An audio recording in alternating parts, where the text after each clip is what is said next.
Welcome to another episode of And Why Is That? The podcast that lately has been talking quite a lot about geopolitical matters. And the date of this recording is the 10th of September 2025. The day before the day. The day before that day, yes. It is relevant to mention that because things move so quickly in the international space at the moment.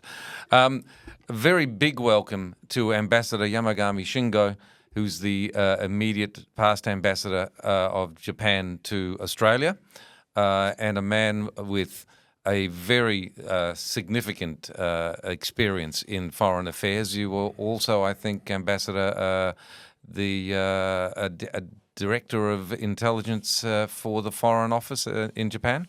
Oh, yes, I was. Yes. We tend to start these conversations, Alexander, with probably the most controversial question, just to get the ball rolling.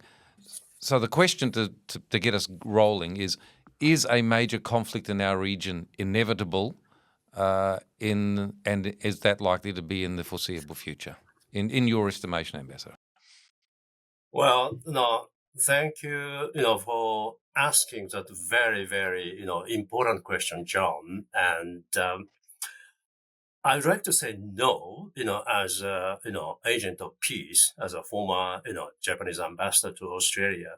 But unfortunately, I have to say the likelihood of contingencies is increasing, one day after another.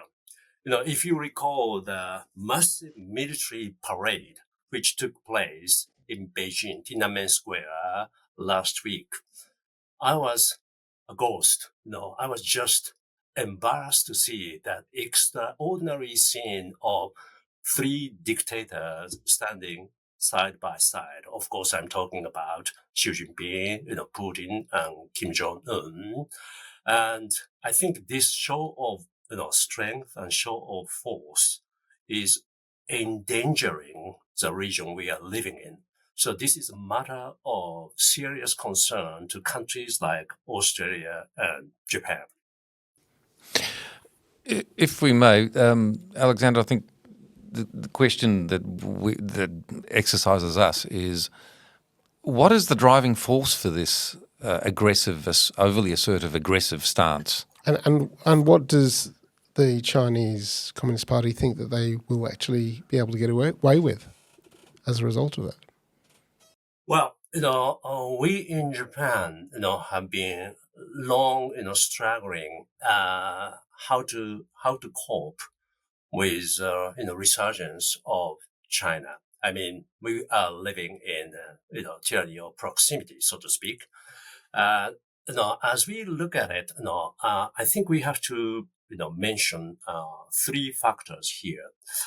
One is their perception of modern history.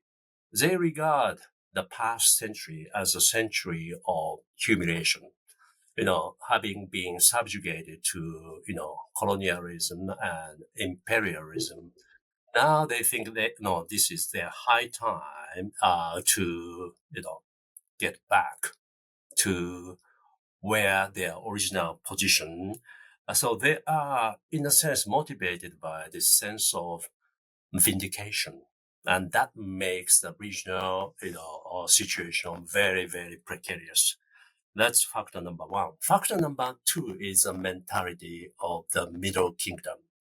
They would like to, situate themselves in the center of not only, the region, this region, but also the entire, world. And they would like to call the shots. This makes, Chinese Communist Party, unstabilizing force in the region. Element number three is their diehard, urge to face up to the United States. In short, they like to be in the driving seat of global politics. So they like to behave like Americans.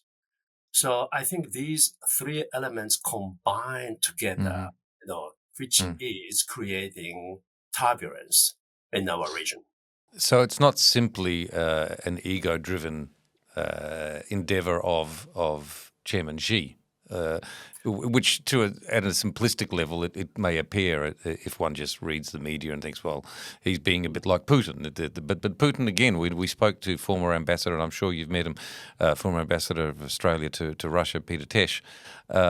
He again explained the historical context of the feeling of humiliation that Putin carries for the loss of the Soviet Union, which is a very similar element to what you've just described. But that the concentration of power in one man, is that even more dangerous, or is there opportunity for that to change when that one man, I know he wants to live to 150, but eventually passes?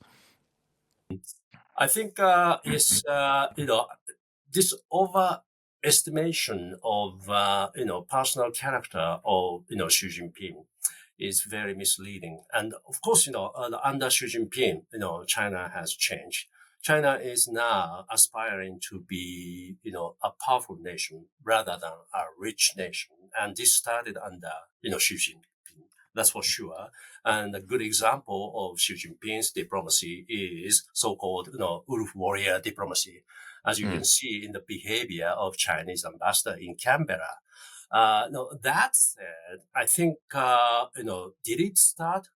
Did everything start under Xi Jinping? No, that's not the case. I mean, even under Deng Xiaoping, even under Hu Jintao, or even under Jiang Zemin, this, military buildup of China had already started.